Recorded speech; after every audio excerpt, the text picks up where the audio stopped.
프로메테우스 하면 그리스 신화에서 인간을 창조한 신으로 알려져 있잖아요. 네네. 네, 인간에게 불을 가져다 준 신이기도 하고 네네. 또한 인간에게 고난을 가져다 준 신이기도 하고 다양한 모습으로 우리에게 해석이 되고 있어요. 헤시오도스의 신통기에 나오는 프로메테우스는 어떤 모습을 보여주고 있죠? 헤시오도스의 경우에는 프로메테우스가 오히려 인간에게 비극과 고통을 주는 선물한 사람으로 이렇게 존재로 표현하고 있죠. 왜 고통을 줬나요? 선물이라고 일컬어지는 것들이 때로는 우리에게 재앙이 될 수도 있고 고통이 될 수도 있죠. 예를 들면 불이라고 얘기하는 것들이 인간에게 유익들을 주지만 또 혹은 제우스에게 저항하기 위한 선물과 관계들이 도움을 주는 요소들처럼 비춰지지만 사실은 제우스의 어떤 재앙과 재난을 불러오는 그런 어떤 재난이 될 수 있다는 것. 아이스킬로스가 묘사한 프로메테우스는 좀 인간에게 좀 더 긍정적인 그렇죠. 인간을 보호하는 모습을 띠고 있어요. 그렇죠. 마치 아이스클로스를 보면 프로메테우스는 인간의 친구고 인간의 구원자고 인간의 스승이고 마치 생성 때부터 시작해서 끝까지 책임지려는 존재, 마치 권력자인 최고의 신인 제우스에게서 마치 원시 상태로 살아가는 삶에서 구출해주고 또 보존해주고 또 발전하게 하고 인간다움으로 살도록 만들고자 하는 그런 어떤 아주 우리의 편, 우리를 위한 구원자, 스승, 마치 아낌없이 주는 나무, 뭐 이런 모습으로 등장하죠. 그런데 한 가지 안타까운 면은 그렇게 프로메테우스가 자신들을 위해서 고난을 받고 있잖아요. 네. 그런데 단 한 명의 인간도 등장하지 않아요. 프로메테우스의 입장을 옹호하기 위해서. 그건 좀 미스테리해요. 그렇게 볼 수도 있겠네요, 그죠? 네.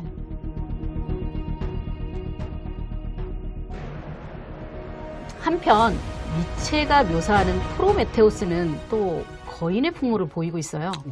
저항, 전범, 절대 권력에 저항하는 존재이고 마치 다가올 고통과 어떤 고난이 있음에도 불구하고 닥치고 직진, 물러섬이 없는 그러니까 영웅적인 면모 이런 것들을 니체가 프로메테우스를 차용해서 그런 어떤 영웅적인 면모로 가져오는 게 아닌가 생각합니다. 프로메테우스가 이제 프로라는 말이 이제 미리 보는 자라는 의미잖아요. 그러면 자신에게 다가올 고통을 미리 보고 있었던 얘기잖아요. 그럼에도 불구하고 계속적인 저항을 하는 그런 정신 어떻게 보시나요? 미래를 안다면 내일 닥칠 어떤 고난이나 혹은 죽음에 대한 것을 언제 날짜를 예견한다면 아마 견디기 힘들 것 같아요. 일반적인 사람의 어떤 감성과 어떤 가슴으로는 버티기 힘든 모습이 아닐까. 그래서 영웅의 면모 이렇게 얘기하지 않을까 생각이 듭니다. 아이스킬로스가 묘사하는 프로메테우스의 마지막 모습이 굉장히 저는 인상적이었거든요. 네네. 제우스가 헤르메스라는 이제 전령을 보내잖아요. 네네. 그래서 자신의 미래에 대해서 빨리 얘기하라. 그러면 독촉하죠. 네. 풀려날 수 있다라고 네, 얘기하지만 네. 끝까지 얘기하지 않고 결국은 나락으로 떨어지는 그런 모습을 보여주는데요. 그 니체가 얘기했던 거인의 풍모가 여기서 느껴지는 것 같아요. 네. 혹시 본인이 네. 그러한 거대한 권력, 고통이 다가올 걸 예감함에도 불구하고 저항했던 경험이 있으신가요? 저는 아마 이렇게 좀 새가슴입니다. 친구들이나 우리 선배들 있지 않습니까? 4.19 혁명이나 5.18 민주화 운동 그리고 또 앞서왔던 그 영웅적인 면모를 보였던 분들의 투쟁들을 보면 존경지심을 가지죠. 그러니까 저 같은 경우는 마치 로마 시대나 춘추전국 시대로 치자면 에피쿠로스의 정원 학파나 아니면 공자가 아니라 노장 사상에 속한 아마 그런 축에 속한 사람이 아닐까 이런 생각을 해봅니다. 저항이라는 게 말이 쉽지 실제로 겪어내야 되는 사태인 거잖아요. 네. 그러니까 쉽지는 않을 것 같아요. 멋진 삶이긴 하지만 영웅적인 삶이긴 하지만 그것이 제 개인적으로는 그렇게 달갑게 혹은 이렇게 선망의 대상이 될 수는 있을지 몰라도 제가 하고 싶은 얘기는 일은 아니다 이런 생각이 들어요. 이제 프로메테우스는 제우스에게 저항을 한 거잖아요. 네. 미리 어떤 고난이 닥칠지 알고서도 저항을 한 거고 제우스를 속인 거잖아요. 이오는 그렇지 않아요. 단지 제우스가 이오에 대해서 이제 연정의 마음을 품었다? 그것이 죄인 거예요. 네. 그래서 모르고 당한 고통, 이호의 모습 음. 어떻게 보시나요? 나와 전혀 상관없는 곳에서 일어나는 어떤 고난, 고통들은 인간이 당하는 고통, 예를 들면 젊은이들이 국가 간의 어떤 전쟁들이 벌어지는 가운데 젊은 청춘과 삶을 던져놓는 일들도 자신의 의지와 상관없이 끌려가는 그런 고난들이 인간의 고통임을 이호가 보여주지 않는가 생각해 봅니다. 우리의 모습을 보여주는 게 이제 이호의 조건이라는 거죠. 네. 각 시대마다 프로메테우스에 대한 해석을 달리하고 있어요. 그렇다면 우리 시대의 프로메테우스는 어떻게 해석하는 게 좋을까요? 아마 우리 시대의 어떤 여성들이 프로메테우스가 아닌가. 전통적인 기반을 뒤흔들고 있는 여성들이 일종의 프로메테우스일 수 있겠고요. 그런 측면이 많이 보이긴 해요. 예, 그럴 수 젠더 있죠. 갈등을 그렇죠. 이제 주도하기도 하고. 예. 항상 저항과 투쟁이 좋은 것만은 아니지만 때로는 어떤 포갑적이거나 아니면 상식적이지 않은 어떤 권력의 그런 포갑 속에서는 이런 저항이 필요하죠. 그런 부분들이 여성으로도 드러날 수도 있고 소시민 공동체를 통해서도 드러난다 생각을 해요. 노조 문제에다가 언론들은 귀족이라는 단어를 붙여서 그 갈등을 부추기고 내부 갈등들을 유발하지만 사실은 권력기관, 거대한 권력 앞에서 힘없는 작은 공동체와 조직 사회는 저항이라는 방법 외에는 다른 대안이 사실 없거든요. 저항하지 않으면 자기의 밥그릇과 권리를 잃어버린다는 사회 속에서는 집단 행동, 딸들과 아들들의 부모에 대한 저항, 자기 미래를 꿈꾸는 아들들이 사실은 다 프로메테우스 같은 그런 저항의 모습들을 보이기도 하죠. 프로메테우스의 이제 저항을 우리 시대 많은 곳에서 발견해낼 수 있다라는 말씀이신 거죠? 그렇죠. 어머니를 생각해 보면 부모님 세대가 어려운 세대임에도 불구하고 고난과 고통들을 뚫고 나아가고 또 우리 자녀된 세대에게 다 좋은 것을 물려주기 위한 그런 투쟁들을 했잖아요. 사실은 그런 일반적인 면에서의 어떤 투쟁들도 거대한 세계와 세계관 구성 속에서 그것을 이기고 극복해내고 또 좋은 것들을 분유하고 나누어주고자 했던 그런 투쟁들도 사실은 저항이라고 볼 수도 있겠죠. 그런 의미로 보면 한국 역사도 저항의 역사, 앞서 얘기했던 4.19, 5.18 탄핵에 대한 부분들도 마찬가지로 그런 저항이라고 볼 수 있겠죠. 그러면서도 한편으로는 이제 주어진 조건을 수용하고 받아들이고 그 집안위에서 일어나야 하는 네. 그 이호의 모습도 떠올릴 수밖에 없어요. 그러니까 이호가 끊임없이 내몰리잖아요. 네. 고향 밖으로 축출을 당하고 정상적인 정신성에서도 축출을 당해서 정신 이상으로 떠들거든요. 우리가 거대한 체계 속에 있잖아요. 자본주의도 거대한 체계고 근대 국가의 형성은 자본주의와 함께 왔지 않습니까? 거기에서부터 필연적으로 소외되는 계급과 그리고 소외되는 계층들 그리고 정상적이다 말하는 보통이다 말하는 것 바깥으로 소외되는 부류가 생기기 마련이거든요.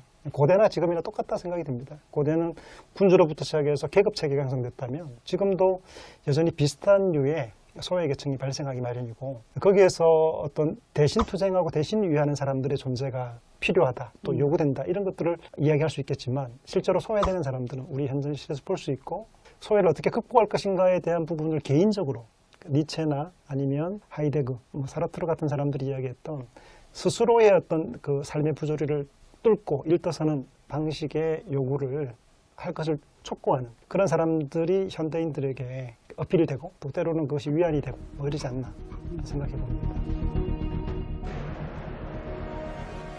한편으로는 한계가 느껴지기도 해요. 그렇죠. 어떤 시스템이나 구조적인 문제를 한 개인의 역량의 탓으로 돌린다라는 문제는 우리가 다시 한번 고려를 좀 해봐야 될 것 같아요.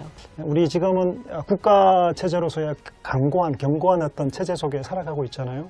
근대를 들었으면서부터 국가와 가정 외에 근대에는 사회라는 게 생기잖아요. 사회 속에서 공동체라는 게 형성되기 시작합니다. 선생님 생각하기에는 혼자서는 오이코스라는 가정으로서는 불가능한 저항과 한거가 이제는 이제 공동체, 예전에는 몰락됐고 국가에 의해서 편입되고 학살되었던 공동체, 부족, 집단의 형태가 지금 커뮤니티라는 모습으로 이제 형성되고 있지 않습니까? 그래서 이제 개인으로는 불가능하고 사회단체를 통한 그런 시대가 열릴 것으로 얘기를 하시는 건지 아니면 어떨 것 같아요? 좀 변한다고 보거든요, 시대마다.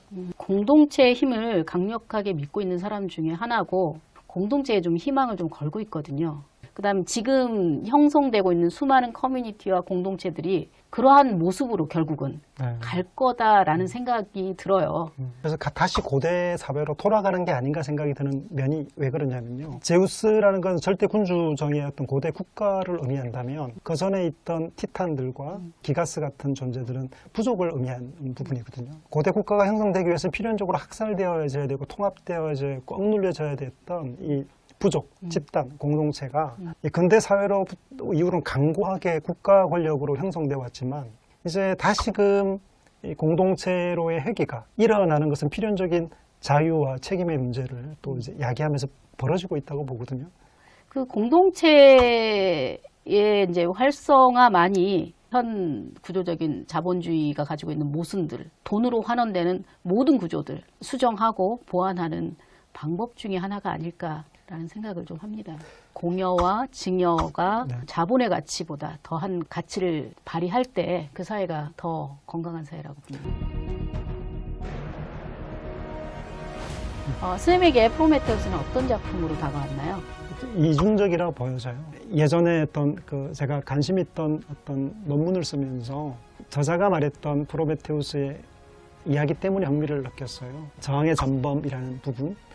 가장 먼저 다가온 것은 아까 말씀드린 것처럼 부모를 좀 생각했거든요. 엄마를 생각했어요. 프로메테우스 하면. 아버지가 되게 좋은 분이세요. 나쁜 일에 대해서 불이한 일을 당하는 것에 대해서 저항은 하지 않으셨어요. 그냥 넘어가는 분이셨는데. 이호 같은 그렇죠. 분이셨네요. 내내 당하셨거든요. 재산은 계속 축소되어 오고. 거기에 목소리를 내시고 또 구조에 대해서 질타하시고 다선분은 그때마다 어머니셨거든요. 그런 면에서 보면 프로메테우스 보면서 엄마가 생각났어요. 고난을 받지만 올곧음을 따라서 계속해서 투쟁하려 했던 모습들 그런 것들을 떠올려요. 가까이는 멀리 있지 않다. 나를 위한 존재가 이런 생각을 했어요. 내가 프로메테우스가 되고 싶진 않지만 네. 프로메테우스가 옆에 있다면 내 삶은 좀 편해질 수도 있겠어요. 고달플 것 같아요. 왜요? 옆에서 나를 대신해서 저항해 주는데. 나를 대신해 저항하더라도 옆에 사람이 뭔가를 끊임없이 투쟁하고 싸운다고 얘기하면 마음이 아픈 것도 있겠고 첫 번째로 두 번째로는 그 어떤 사랑하는 사람이나 옆에 대상이 그렇게 싸우는 사람으로 존재하면 같이 힘들 것 같아요. 힘들 것 같아요. 정말 이호스럽네요. 네, 제가 말씀드렸지 않습니까? 지금까지 이종인 선생님과 아이스킬로스의 포박당한 프로메테우스를 같이 읽어봤습니다.